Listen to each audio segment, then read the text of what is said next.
What if everything we thought we knew about Meghan Markle's first marriage was wrong?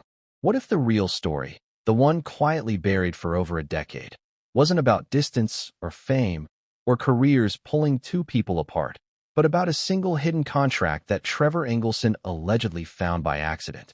A contract that didn't just raise questions. It shattered the foundation of the marriage itself. But before we continue, please subscribe and turn on the notification bell for updates. Let me ask you something. Have you ever believed someone so deeply, so completely, that you never imagined they could hide something life-altering from you? Have you ever loved someone so much that you assumed transparency was automatic, that honesty came built into the relationship? Trevor did. That was his first mistake. Because the truth he stumbled upon, the one he reportedly kept silent for more than 12 years, was the kind of revelation that forces a person to rebuild themselves from the ground up. Not because it was embarrassing, not because it was dramatic, but because it changed his understanding of everything they had ever said, done, promised, or planned. You're about to hear the version of the divorce that no one talks about. Not the press-friendly explanation, not the Hollywood rumor mill, not the carefully crafted narrative that made its way into glossy magazines. No. You're about to hear the story that Trevor allegedly shared only with a few close friends. The one he never wanted to make public. The one he reportedly kept buried until he was 49 years old, when he finally admitted. That contract destroyed everything. But what contract? What could possibly be so damaging, so destabilizing, so fundamentally shocking that it made a husband question the entire reality of his marriage? That's the shadow hanging over this introduction. That's the mystery we're about to peel back. Let's rewind, not to the divorce, but to the moment before everything fell apart. To the years when Trevor thought he and Meghan were building something real, something permanent, something that belonged only to them. He believed their marriage was a partnership, a life together, a future they were designing side by side. But the truth was more complicated. Because while Trevor was building a home, Meghan was allegedly building something else entirely, something structured, strategic, and quietly documented. And Trevor had no idea. The story always begins the same way in public. They fell in love. They supported each other. They had struggles like any couple in Hollywood. Simple, clean, easy to digest. But the real beginning, the one Trevor reportedly recounted at age 49, was different. It was darker. It was filled with unanswered questions he didn't know how to ask at the time. Questions he should have asked. Questions he ignored because love makes you blind, naive, trusting. He had no reason to suspect anything. Until the day he found it. Picture this moment. You wake up one morning and go about your life as usual. You make coffee. You answer emails. Maybe you're planning a trip, a dinner, a future. And then, in a drawer you never open, in a folder with a label that seems harmless, you find a document that wasn't meant for you. A document that makes your stomach flip. A document written months before your wedding. A document outlining terms, expectations, obligations.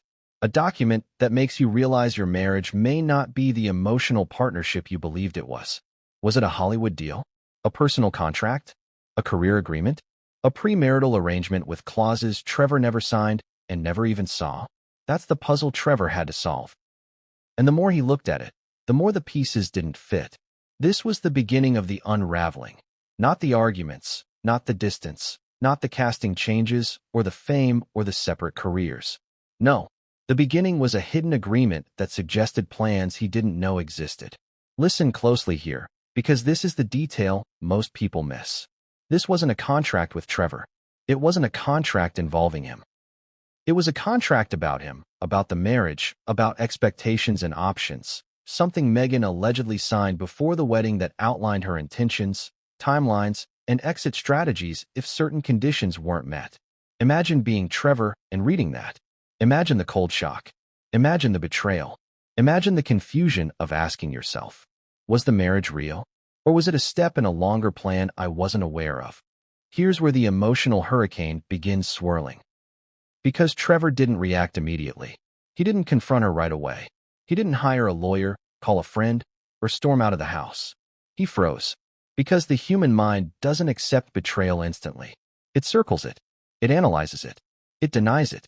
It tries to justify it. And Trevor tried. He told himself it was probably an old document. He told himself it must have been for a project. He told himself there must be a reasonable explanation. But the more he read, the more he realized. There was no explanation that made the marriage make sense. This wasn't a misunderstanding. This wasn't a mistake. This wasn't an outdated file. This contract was intentional. And here's where the story gets emotionally brutal, because Trevor didn't want to believe what the document implied. The man who had been with Meghan for years couldn't reconcile the woman he loved with the clauses he was staring at. So he did something many people do when the truth is too painful to process. He buried it. He put the document back, closed the drawer, pretended nothing had happened, told himself he was imagining things, convinced himself the marriage was still real. But once you see the truth, you can't unsee it. The human heart is fragile like that. It doesn't break at the moment of betrayal. It breaks slowly, quietly, silently, over time. And that's what happened to Trevor. In private, he began to change. He became distant. He stayed late at work. He withdrew from conversations. He stopped planning things. He questioned every compliment, every promise, every plan they had ever made. Because he didn't know which of Meghan's words were genuine, and which were part of the hidden blueprint he wasn't supposed to see. This is the part of the story Trevor reportedly never shared until age 49, because admitting this out loud means admitting that he stayed silent even when his marriage was falling apart from the inside. He didn't tell anyone, not friends, not colleagues, not family. He carried the weight alone, for years. And that's why this story matters now, because Trevor's silence wasn't just about dignity or privacy. It was about the shame of realizing that the person he loved had drafted a future that didn't include him in the way he believed. That discovery didn't destroy the marriage instantly. It poisoned it slowly. And while the world blamed distance, blamed Hollywood, blamed their clashing careers, the real rupture was sitting quietly in a drawer, hidden, waiting to detonate. That detonation happened much later. But we'll get there, because the contract was just the start. The real avalanche began the day Trevor confronted Meghan, the moment he asked her a single question that changed everything. But that moment comes later. Right now, you need to understand how deep the emotional fracture was, how quietly it spread, how Trevor tried to pretend he hadn't seen what he saw, and how that pretense became the ticking time bomb in the middle of their marriage. This is where the Real story begins, not with the divorce papers, not with the long-distance living, but with a hidden document that reshaped everything Trevor thought he knew. And when he finally spoke about it at 49, he admitted something no one expected. That was the moment I knew the marriage wouldn't last. But why didn't he say anything then? Why didn't he leave? Why didn't he confront her immediately? The answer to that question is the emotional core of the entire story. And when you hear what happened next, you'll understand why Trevor stayed silent for so long. But what came next would change everything, and no one saw it coming. Have you ever noticed how people only tell the truth when they're finally ready to live with the consequences? It doesn't happen when they're young. It doesn't happen when they're scared. It doesn't happen when the world is watching them, judging them, analyzing every move they make.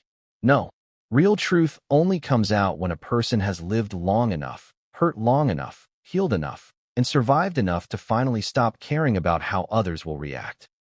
And that is exactly what happened to Trevor Engelson. He didn't talk when Meghan divorced him. He didn't talk when she rose in Hollywood. He didn't talk when she married into the British royal family. He didn't talk when global media hunted for every scrap of their past. He stayed silent for more than a decade. But at 49, something shifted. He finally said the thing he had been carrying alone for years. The thing he had tried to bury, erase, forget. The thing he thought he'd take to the grave. And when he said it, the room went completely silent. Not because it was dramatic, not because it was sensational, but because it made everything, every rumor, every inconsistency, every unexplained moment, suddenly make sense. Let's set the scene. Trevor isn't a man who shares easily. People who know him say he's private, thoughtful, careful.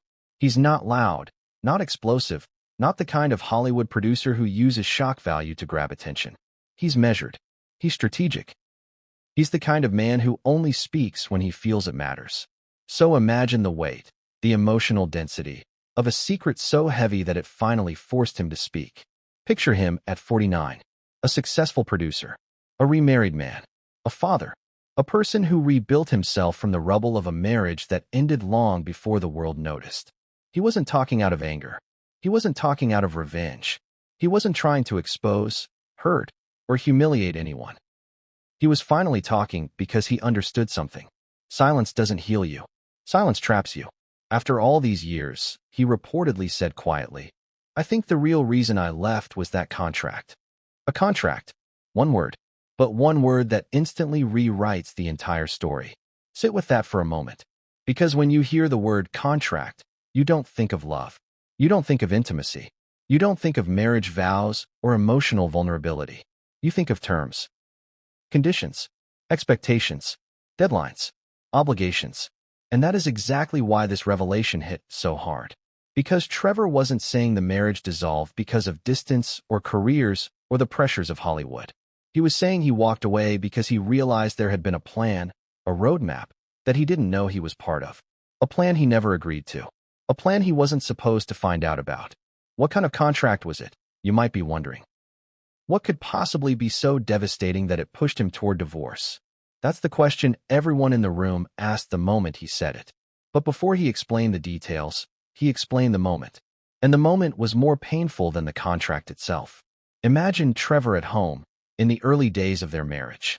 The house quiet. Meghan on set. Scripts left scattered on counters, bags half opened. The ordinary chaos of two people building a life together. He wasn't looking for anything. He wasn't snooping. He wasn't suspicious. He just needed a charger. That's it. A simple, mundane moment that should have meant nothing. But life-changing truths never arrive in dramatic packaging. They arrive in the everyday. In the ordinary. In the moments you least expect. Trevor opened a drawer he had never opened before. A drawer that wasn't his. A drawer that contained a slim folder he hadn't seen before, one without a label. He opened it absent-mindedly. And inside was the document. The contract, written months before the wedding. A contract that laid out timelines for Meghan's career progression, public image strategy, projected opportunities, and how marriage fit into all of it. Not as a romantic milestone, but as a strategic step. Trevor didn't say every detail. He didn't need to. People listening could fill in the blanks. Because what he described wasn't a marriage blueprint. It was a life plan. One that treated their relationship as one tile in a larger mosaic. Let me ask you something. If you found that in your partner's drawer, would your heart drop? Would your mind race? Would you replay every memory, every conversation, through a new lens of suspicion? Because that's what happened to Trevor. He said he felt two things at once. Confusion and devastation. Confusion because he didn't understand why such a document existed. Devastation because he saw his own name in the terms. Not as a person, but as a variable. Imagine reading about your own relationship like it was a business plan. Imagine finding out that love wasn't at the center of everything, but convenience. And then imagine the crushing guilt of asking yourself, am I overreacting? Am I misunderstanding this? Am I being unfair? Trevor said he couldn't breathe for a moment. He felt frozen, like the air had been sucked out of the room. He reread the contract once, twice, then again. Each time hoping he had misinterpreted something. But he hadn't. It was all there. In clean legal language. In unemotional formatting. And that's the part he struggled with the most. The lack of emotion. He said it felt like discovering you were a footnote in your own marriage. A supporting role in someone else's story. No one in the room spoke when he said that. Because that sentence, a supporting role in my own marriage, explained everything he had kept locked inside. That's when he clarified something important. This wasn't a prenup, he said. This wasn't about money. It was about intention. It was about priority. It was about realizing that I wasn't part of the picture in the way I believed. He didn't elaborate further. He didn't need to. The people listening finally understood why he left. He wasn't angry when he talked about it. Not bitter. Not resentful. Just honest. And honesty has a way of cutting deeper than rage. Here's the part that surprised everyone. Trevor didn't accuse Meghan of wrongdoing. He didn't paint her as manipulative or calculating. He didn't try to villainize her. He simply said, she had a plan for her life. I just didn't know I wasn't part of all of it. That sentence says more than any interview, biography, or tabloid story ever has. Because it reveals something most people never considered. Trevor didn't leave because he hated her. He left because he realized she was building something he wasn't aware of, something he didn't fit into. And here's the tragic twist. He loved her anyway. He tried to stay. He tried to pretend he hadn't seen what he saw. He tried to convince himself it didn't matter. But it did. Because once you see a contract like that, you can't unsee it. Once you realize you're not the co-author of your life together, you start questioning everything. Trevor said that after finding the contract, he felt like he was watching two versions of his life happening at once.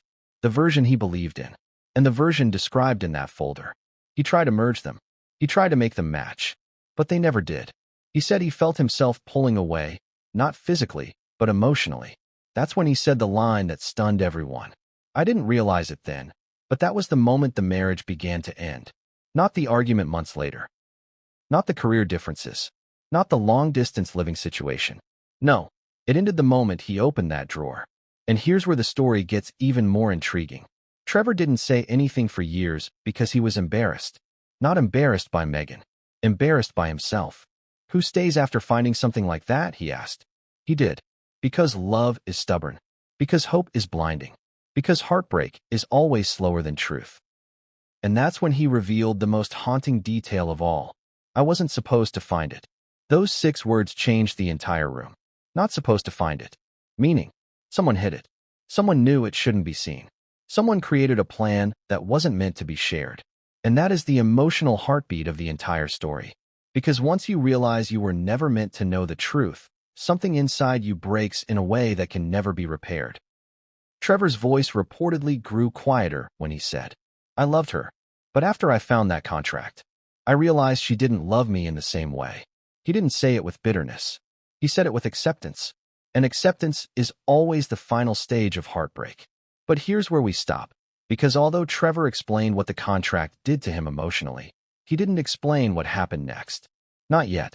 Because the next part of the story is where everything shifts. It's where denial collapses. It's where truth erupts. It's where the confrontation finally happens. But the confrontation? That's a story of its own.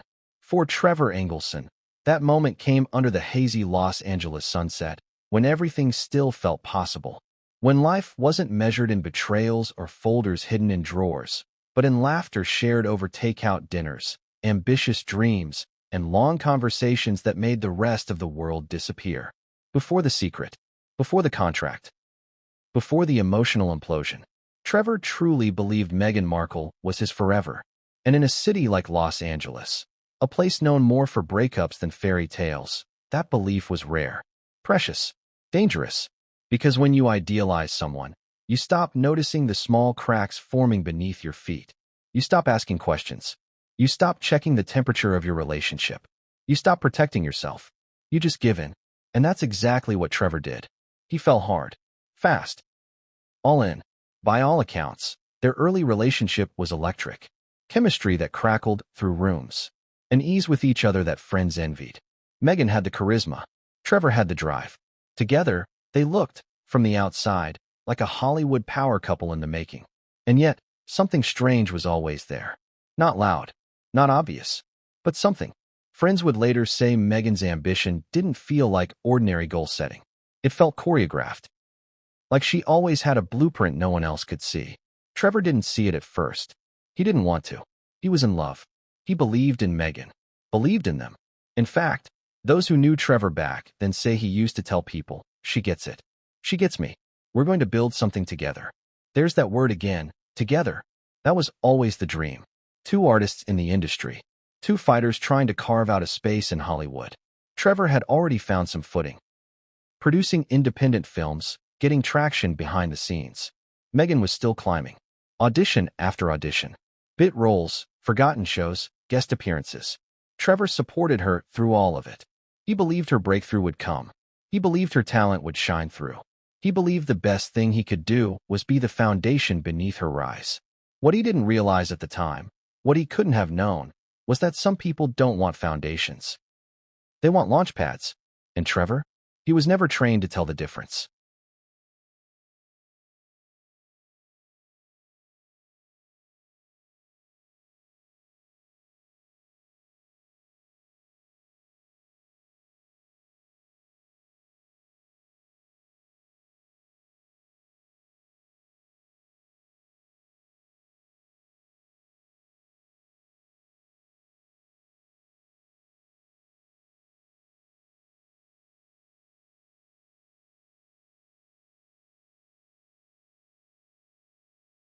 He saw it as strength. She's not waiting around for roles to find her, he reportedly told a colleague. She's going to build her own doors. Irony. She did. But not all doors are meant to open to the same people, even the ones we love. Here's where things get eerily poetic. Because while Trevor was celebrating their new life together, organizing dinners, decorating their apartment, writing thank you notes to casting agents who gave Meghan a shot, Meghan was doing something else. She was planning. That word again. Planning. Not improvising. Not going with the flow. Planning. Because what Trevor didn't know, what he wouldn't find out until much later, was that Meghan's journey had always included milestones. Specific ones. Targeted ones. And marriage? Marriage was one of them. Not because she didn't love him. Maybe she did. But love was just one ingredient in a far more complex recipe. Trevor had the connections. Trevor had the credibility. Trevor had the access. And, most importantly, Trevor had the willingness to sacrifice for her career. That's what made him perfect. Until he wasn't. But we're not there yet. Back then, in those first few years, Trevor was all in. He was the man who picked her up from auditions. The man who brought home wine after a rejection. The man who told her not to give up when casting directors said she wasn't ethnic enough, or white enough, or marketable enough. He loved her as she was. But here's the twist. He didn't know who she really was yet. Because Meghan's ability to reinvent herself wasn't just professional.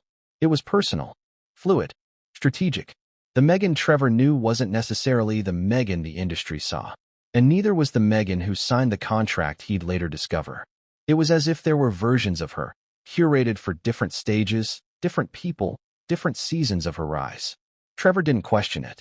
He saw it as adaptability, as brilliance, as strength. And maybe it was.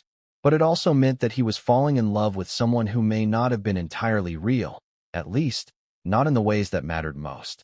Here's a detail most people miss. Trevor was the romantic, the idealist, the one who thought if you love someone, everything else works itself out. But love, as he'd learned too late, is not always enough. Especially when the person you love is operating by a different rulebook, one you didn't even know existed. Let's talk about the proposal. Trevor's proposal wasn't flashy. It wasn't staged for social media or future PR pieces. It was simple, real, from the heart. He asked her to marry him in a quiet moment, just the two of them. No camera crew, no stylists, no Instagram story. And she said yes. But even then, even in that private, intimate milestone, something shifted. Friends say Meghan started changing almost immediately after the engagement. More polished, more distant, less vulnerable. It was as if saying yes to the ring was also saying yes to the next version of herself. The public one, the calculated one, the one preparing for visibility. Still, Trevor stayed loyal. Because he thought she was nervous. Because he thought success was coming and she needed to focus. Because he thought love would carry them through. But love is only real when both people are in the same story. And Trevor was about to find out he wasn't. Their wedding was modest by Hollywood standards. But beautiful. Romantic. Meghan looked radiant. Trevor was glowing. Everyone thought they were perfect. But perfection is a lie. Especially in this town. Behind the scenes, something was brewing. Not chaos. Not drama. But calculation. And not because Meghan was malicious. But because Meghan was strategic. Always had been. Always would be. Trevor didn't see it yet. He was in the honeymoon phase. He thought they were building a future. But one day, months later, he would stumble upon a document that proved Meghan had already built that future without him. That's the tragedy here. Not that the love wasn't real, but that the plan was always bigger than the love. And Trevor? He wasn't ready to be a stepping stone. Not in a marriage. Not in a life. Not in a narrative he didn't help write. Still he tried. Because that's who he was. He supported her when she landed suits. He celebrated every small win. He defended her when people called her too ambitious, too calculating, too self-promoting. He said, "You don't understand her. She's the real deal." And maybe she was. But even the real deal can come with fine print. The kind you don't see until it's too late.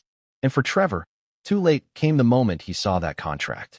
But before we get there, before we unpack the moment his heart broke, we have to ask a question. Why didn't he see it coming? Why didn't the man who loved her most realize that something was off? The answer is simple. Because hope is louder than fear. Because love blinds you more than lies ever could. Because when you believe in someone, you rewrite reality to match your fantasy. Trevor didn't want to see the truth. Not yet. Because in those early years, he truly believed Meghan Markle was his forever. He was wrong. But what happened next? That was the moment everything changed. The day he opened a drawer, found the contract, and started asking questions that would tear his world apart. They say the truth doesn't scream, it whispers. And in Trevor Engelson's case, the whisper came not from a voice, not from an argument, not from a confession, but from a drawer. A single drawer. A drawer he hadn't meant to open. It was a Tuesday afternoon. Nothing special. Nothing strange. Just an ordinary moment in an ordinary day, where Trevor reached into the guest room desk to grab a pen. That's it. A pen. But life doesn't ask if you're ready for the truth. Because behind that drawer, behind a stack of envelopes and a few scribbled notebooks, was the folder. No label. No stamp. No warning. Just manila paper, slightly curled at the corners, forgotten, or hidden, behind things that looked unimportant. At first, he almost didn't open it. But something made him stop. A name on the top page. His name. Typed. Centered. Clinical. And right beneath it, Meghan Markle. 2 names. Side by side. His stomach turned. His throat tightened. The paper was smooth but heavy, like the air in the room. Each word he read after that dug deeper. Colder. Sharper. Because it wasn't a prenup. It wasn't a letter. It wasn't even addressed to him. It was a strategy document, the kind of document Hollywood publicists prepare when crafting a career trajectory. Except this one didn't just outline Meghan's branding plans. It broke their marriage down into a timeline. Target milestones. Projected visibility. Key associations. Publicity leverage points. And most disturbingly, a section labeled Personal Phase Progression, Private to Public Shift Plan. What does that mean? Trevor didn't know. Not then. But as he read, it became horrifyingly clear. There were tiers. Year 1. Establish personal image stability, supportive marriage, grounded home life. Year 2. Shift narrative toward independent career power, joint appearances phased out. Year 3. Prepare for narrative realignment, identity reframe post-marriage if necessary. If necessary? That's when Trevor's hands started shaking. Not because of the cold words, but because of what they meant. He wasn't just her husband. He was a variable, a calculated risk, a phase, a character in a 3-act structure that had already been written. Have you ever been reduced to a bullet point in someone else's life plan? Have you ever realized that the promises you believed were sacred were actually just strategy? That was the moment everything changed.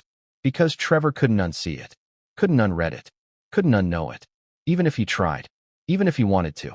He said later, when he finally spoke about it years later at 49, that he felt like he was watching a movie about his own life, and he wasn't the protagonist. He was a plot device. Let that sink in. The man who brought her coffee at midnight during auditions. The man who rewrote scripts with her.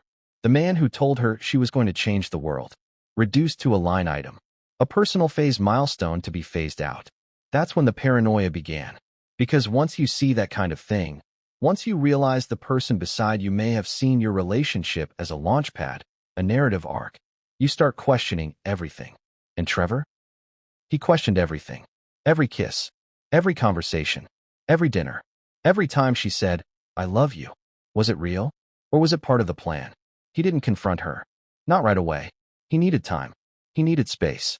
He needed to understand what he had just read and what it meant. He quietly took photos of the document with his phone, then put it back exactly where he found it, closed the drawer, smoothed the surface, and walked away like nothing had happened. But inside, a war had started. Trevor was unraveling, slowly, silently, emotionally. He didn't talk to anyone. Not yet.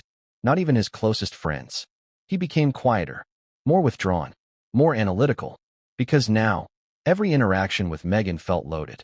When she asked him how his day was, he wondered, is she trying to gauge where I'm at? When she kissed him goodbye in the morning, he thought, is this routine or part of the image? When she posted photos of them smiling together, he thought, is this affection or PR timing? He didn't want to think these things. But the document had infected him, not like a bomb, more like poison. Slow, inevitable, untraceable until it's too late. And here's the cruel irony. Meghan didn't notice. Or if she did, she didn't say anything. Maybe she thought Trevor was stressed. Maybe she chalked it up to work.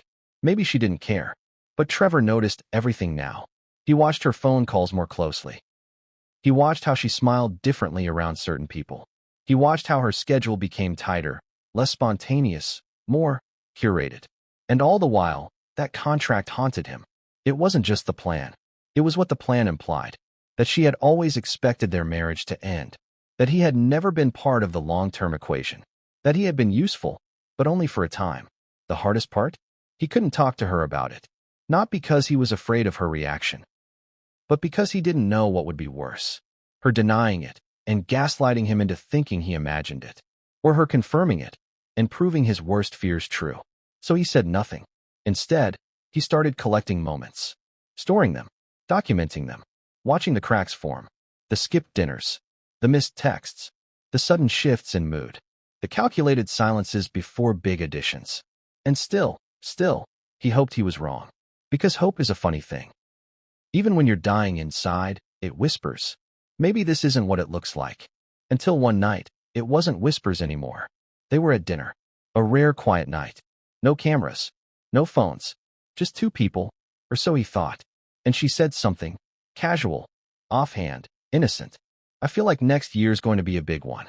I can sense the shift coming. And Trevor asked, carefully, a shift in what? She smiled. You know, everything. That's when his stomach dropped again. Because that phrase, narrative realignment, was directly quoted from the document. He remembered. That was when he knew. The plan wasn't a draft. It wasn't a maybe. It was a map. And she was following it. The girl he loved, the girl he thought he was building a future with, was quietly phasing him out in real time. And yet, he still didn't say anything. Why? Because sometimes, the scariest thing in the world is hearing the truth spoken out loud. Because when someone confirms what you fear most, there's no turning back. No more denial. No more pretending. No more love to hide behind. Only pain. Raw. Real. Permanent. So Trevor stayed silent. For now. But the silence wasn't passive. It was strategy. Because what came next wasn't accidental. It was the beginning of the end. Because Trevor was about to test something. He was about to ask her a question. Simple, direct, impossible to dodge. And her answer? That would be the moment the marriage fractured beyond repair. But what Trevor didn't know was that Meghan was already one step ahead. And what she said next, the calm, calculated sentence that slipped from her lips without blinking, would haunt him for the rest of his life. There are moments in every relationship that you can't recover from. Not fights, not betrayals, not even infidelity. But moments where one person finally says the thing they'd been hiding all along. And the other person realizes, with horrifying clarity, that they never really knew them at all. For Trevor Engelson, that moment came late on a Thursday evening. The kitchen was dimly lit. The wine bottle was half full. Meghan had just wrapped a phone call with someone Trevor didn't recognize, a name he didn't catch, but one she said too casually for comfort. He had been holding back for weeks. Obsessing. Analyzing. Trying to convince himself that maybe, just maybe, the contract wasn't what it looked like. But the way she said, next year's going to be big, and the tone behind it, had broken something inside him. So that night, he finally asked. Not with accusation. Not with anger. With calm terror. Did you ever write something about us? Before we got married, I mean. Like a plan or a strategy? She didn't flinch. Didn't blink. Didn't even seem surprised. Instead, she looked at him for a second. Studied him, and then said, you weren't supposed to see that. 6 words. 6 syllables that tore the foundation of the marriage to pieces. Not denial. Not confusion. Not even a question like, what are you talking about? Just quiet confirmation. And that's when the silence in the room became unbearable. Trevor didn't know what to say. Because what do you say when someone confirms your worst fear and doesn't even try to apologize? She just poured herself a glass of wine, leaned against the counter, and said, I wasn't sure when to bring it up, but you don't understand how this industry works. You don't understand how I had to plan. It wasn't personal. Wasn't personal? Trevor felt like he'd been punched in the chest. The plan, the strategy document, had reduced their entire relationship to a calculated phase. And now she was saying it wasn't personal? He remembered standing there, frozen, hearing the clink of her glass on the counter as she took a sip. She was calm, unapologetic, completely composed. And that composure broke him, because it meant this wasn't a mistake. This wasn't a misunderstood document. This was real, intentional, deliberate. She looked him dead in the eyes and said, I had to build something. I couldn't afford to leave it to chance. You've always known I'm ambitious. He said later, when recounting the moment to a friend, I realized then that I was never her partner. I was her project. That's when the emotion began to rise. Not just shock, not just betrayal, grief. Because now, he wasn't just losing the woman he loved. He was losing the version of her he thought existed. And you can't grieve someone who's still standing in front of you unless you've realized they were never who you thought they were. He didn't yell, didn't slam a door, didn't storm out. Instead, he walked upstairs, alone, closed the bedroom door, and stared at the ceiling until the sun came up. The next morning, Meghan acted like nothing had happened. She made coffee. She sent emails. She left for a meeting. No follow-up. No apology. No discussion. And Trevor? He felt like he was living in a parallel reality. Because once the mask falls, it never goes back on the same way. That was the day Trevor changed forever. His friends noticed it immediately. He stopped smiling, one of them said. Not like, oh, he was sad. I mean, his face just didn't do it anymore. He stopped lighting up. Another recalled. He became quieter. Not depressed exactly, just dulled.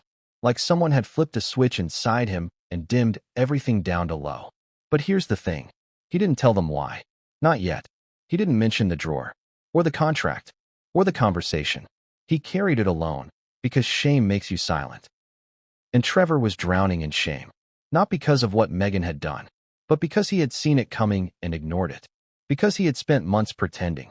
Because he had convinced himself that love would be enough.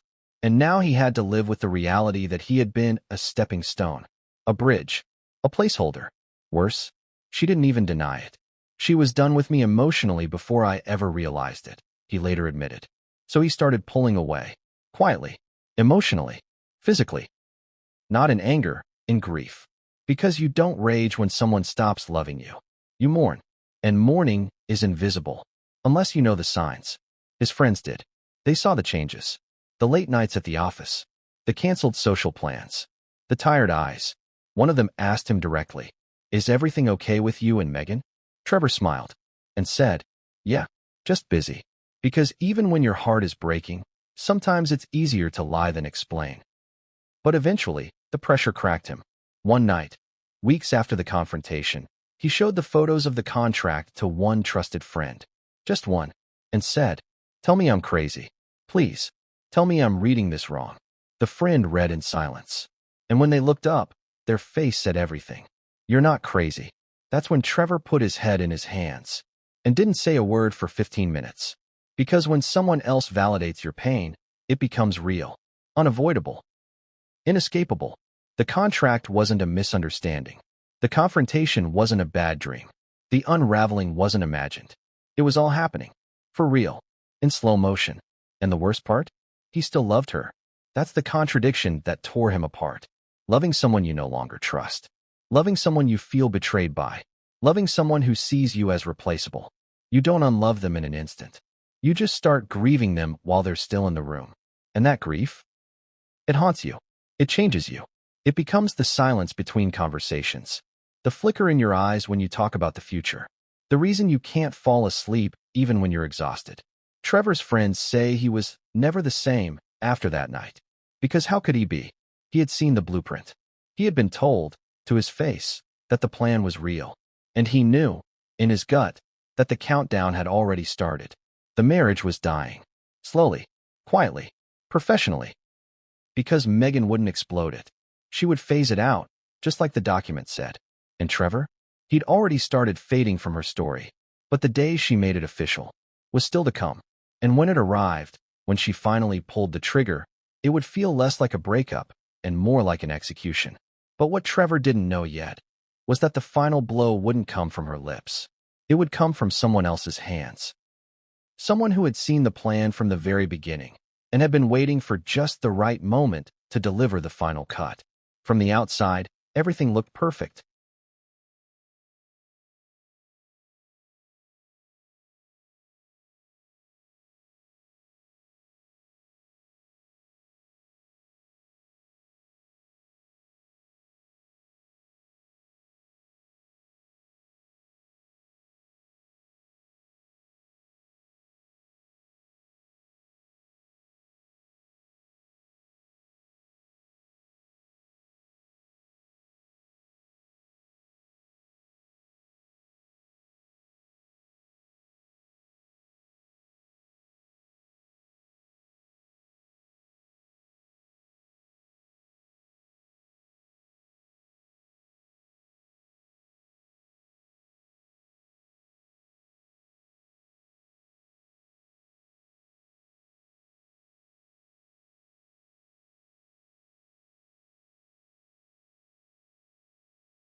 Red carpets, smiling selfies, stylized social media captions with just the right touch of sincerity.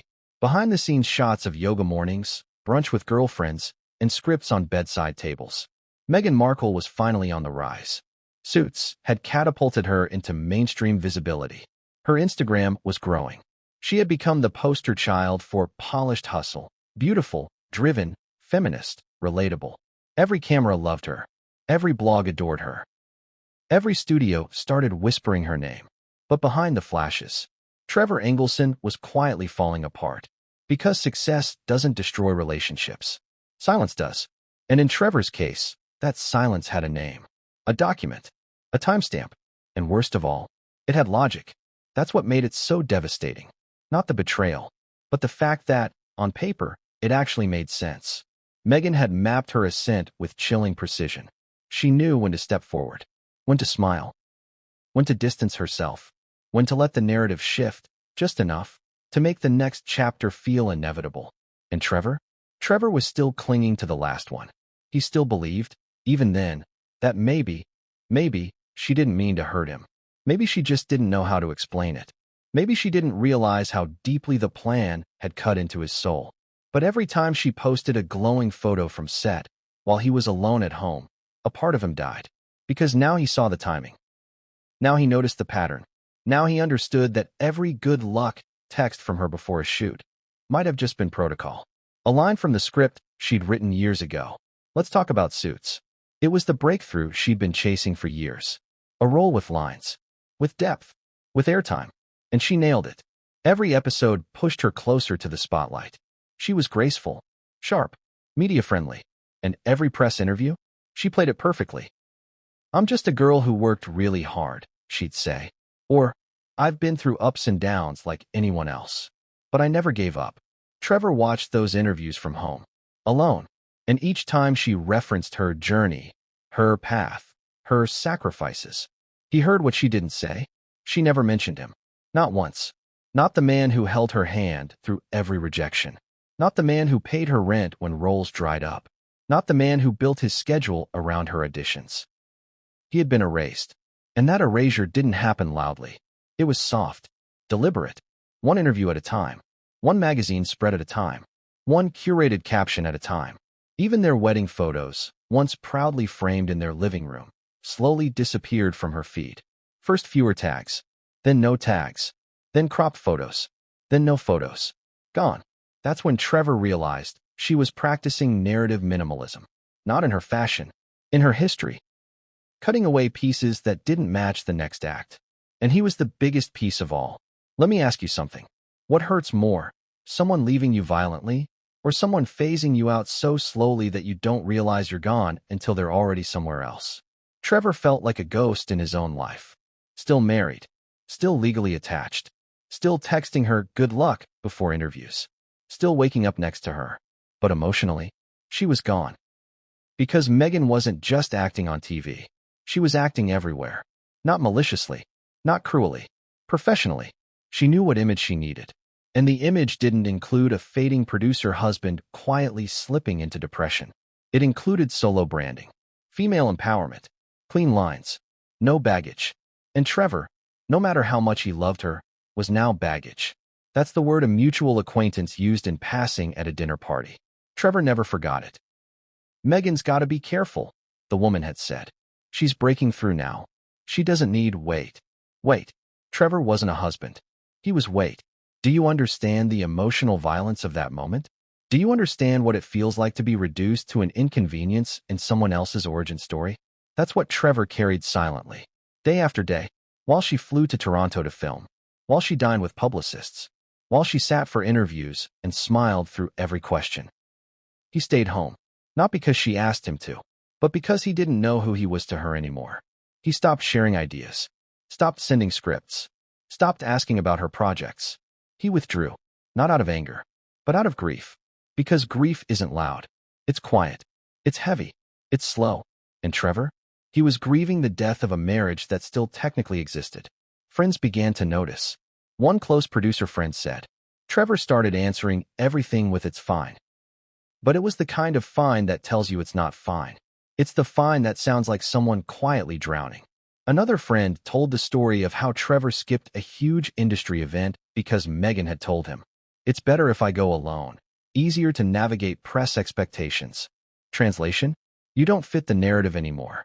Even if she didn't say it outright. He heard it, loud and clear. But here's the twist. He didn't leave. Not yet. Because Trevor was still clinging to one thread of hope. That maybe she was just overwhelmed. That maybe once the spotlight dimmed, they could find their way back. He still had moments of tenderness. Moments where she curled up next to him on the couch. Moments where she'd whisper, "You know I love you, right?" But even those words felt scripted now. Because once you've read the contract, once you've seen the plan, even love feels like a line rehearsal. And then came the email. One email. Sent to Meghan's team. Accidentally CC'd to Trevor. The subject line? Timeline shift.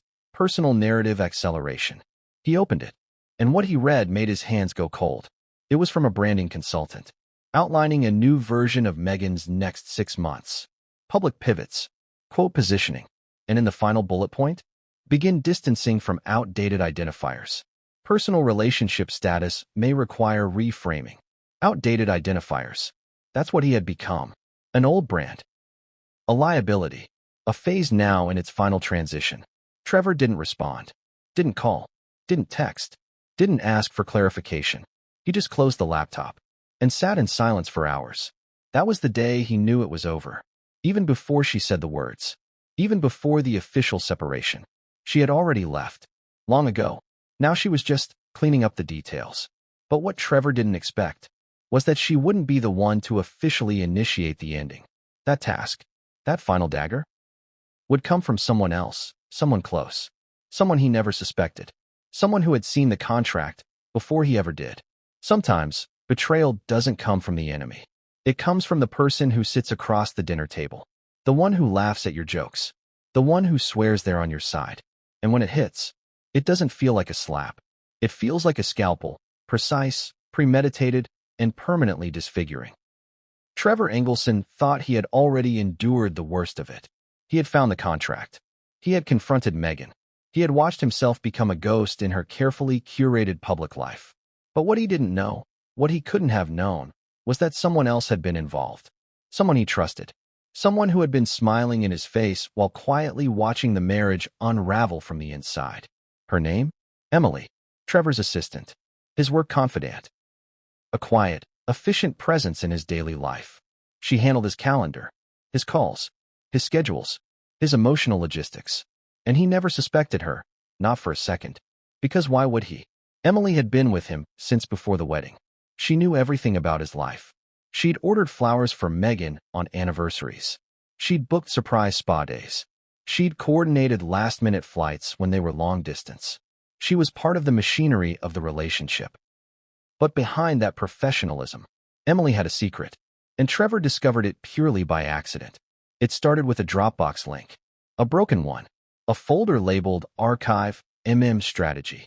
He wouldn't have even noticed it if not for the fact that it showed up during a routine system cleanup. An old shared folder Emily had set up months ago. Out of curiosity, or perhaps intuition, Trevor clicked. Nothing loaded. The link was dead, but the metadata remained. Dates, timestamps, modification history, and one name stood out. Emily. Trevor's heart slowed. Why would his assistant have access to a strategy folder about Meghan? Why would she be modifying files before he ever found the contract? He dug deeper. Backups, email chains, old file versions buried in the cloud. And what he found was explosive.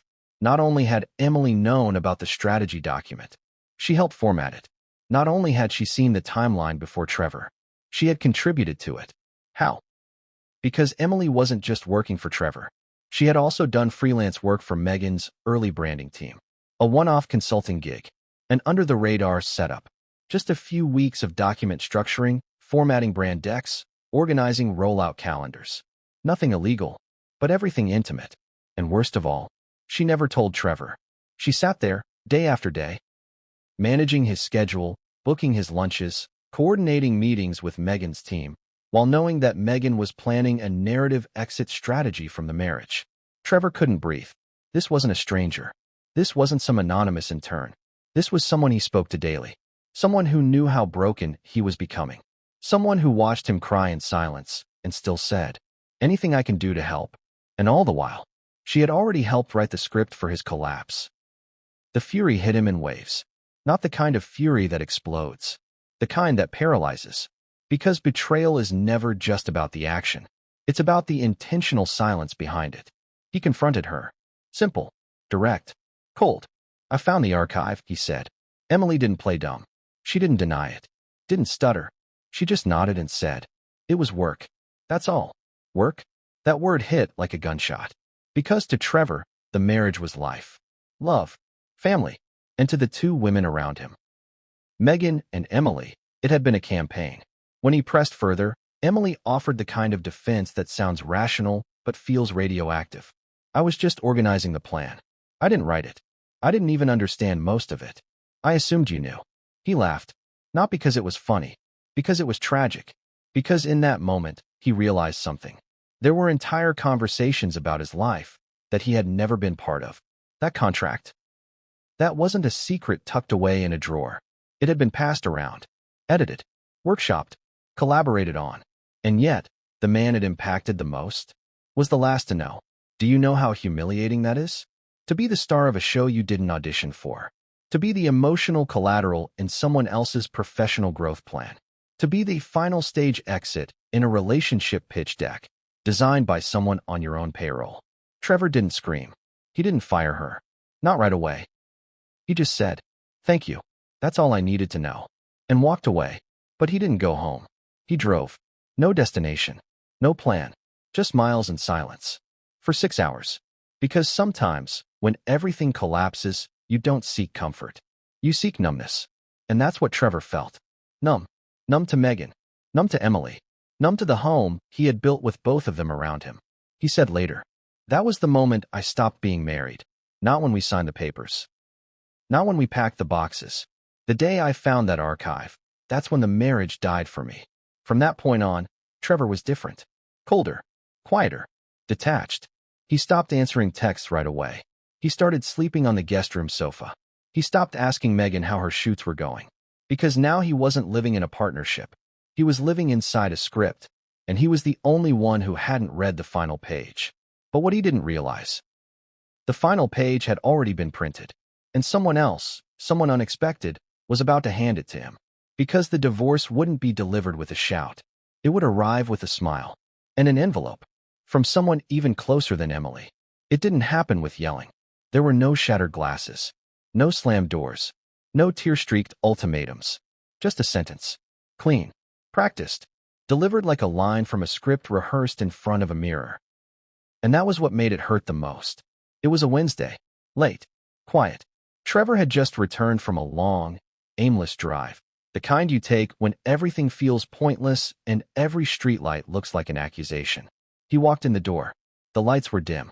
The house smelled faintly of perfume and stress. Meghan was sitting at the kitchen table, laptop open, phone beside her, wearing that perfectly curated look. The one she always wore when she was about to discuss something important. She didn't look up, just said, "We should talk." Those 3 words. So simple, so overused. But when Meghan said them, they weren't emotional. They weren't hesitant. They were efficient. Trevor stood there, frozen, bracing. He already knew what was coming. But somehow, hearing it would still tear him apart. She closed her laptop, folded her hands, and then came the sentence. "I think we both know this marriage has reached its natural conclusion." Natural conclusion. Not breakdown. Not failure. Not heartbreak. Natural. Conclusion. Like a scene change in a play. Like a product cycle ending. Like, it was always meant to be this way. Trevor didn't speak. Couldn't. Because what do you say to someone who just euthanized your future with a calm corporate phrase? He sat down. Not because he was ready, but because his legs wouldn't hold him up.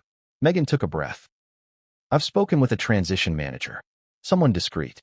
There's a way we can handle this with dignity. No press. No public mess. Quiet separation. Mutual statement when the time is right." Trevor blinked. A transition manager? What even was that? Who hires someone to help choreograph a divorce like it's a brand pivot? He didn't even realize he was shaking until his hand knocked over the glass beside him. Water spilled across the table. Meghan didn't flinch. She just moved her phone. "I'm not trying to hurt you," she said. Trevor laughed. Quietly. Bitterly. You already did, he said. She sighed. Not like someone in pain, but like someone waiting for a meeting to end. I just think we've grown in different directions, she said. We want different things now. Trevor stared at her. No, he said. You plan different things. She looked at him then. Finally. Expression unreadable. Mouth closed. And in that silence, Trevor saw it all. The girl he met at a party. The woman who read scripts on their balcony. The partner he once believed would grow old with him. All gone. Replaced by someone he didn't recognize. And yet, someone who had always been there. He just hadn't seen her clearly. Until now. Trevor stood up. Walked to the window. I was in love with you, he said. Deeply. Stupidly. Hopelessly. Silence. He turned around. And I still don't know if you ever really loved me. Or just the idea of me. Meghan didn't answer. Didn't deny. Didn't confirm. She just looked down at the table. And that silence? That was the answer. Because when someone loves you, truly, deeply, authentically, they fight. They cry. They beg. They explain. They scream. But Meghan? She managed this like a project. Because that's what it had been all along. A phase. A chapter. A stepping stone.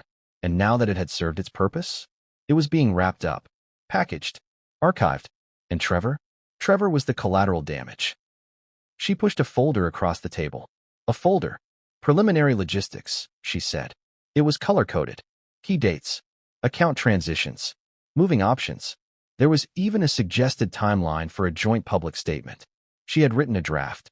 Mutual respect. Deep care. Amicable parting. Continued support. Trevor didn't touch it. Didn't even look. Because when the person you love hands you a pre-written exit plan, it's not a conversation anymore. It's a verdict. He left that night. No suitcase. No clothes. Just keys, wallet, silence. He got in his car and drove to a friend's house in Brentwood. Didn't say a word when they opened the door. Just walked in and collapsed on the couch. That friend, an old college buddy, later said, I'd never seen a man look that hollow before. He didn't cry. He just stared. The next morning, Meghan texted him. A single message. Thank you for understanding. I'll handle the press when the time comes. That was it. No, I'm sorry. No, I miss you. No, are you okay? Just closure. Wrapped in punctuation. Trevor never responded. Because what was left to say? When the marriage died, it didn't die in flames. It died in efficiency. In spreadsheets. In color-coded folders. In lines like natural conclusion and narrative alignment. But the pain?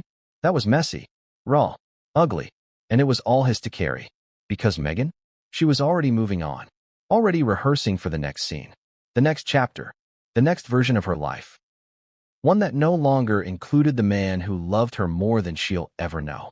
But what Trevor didn't expect was how fast the world would turn on him when she finally stepped into the spotlight alone. Because while he was grieving privately, she was rebranding publicly.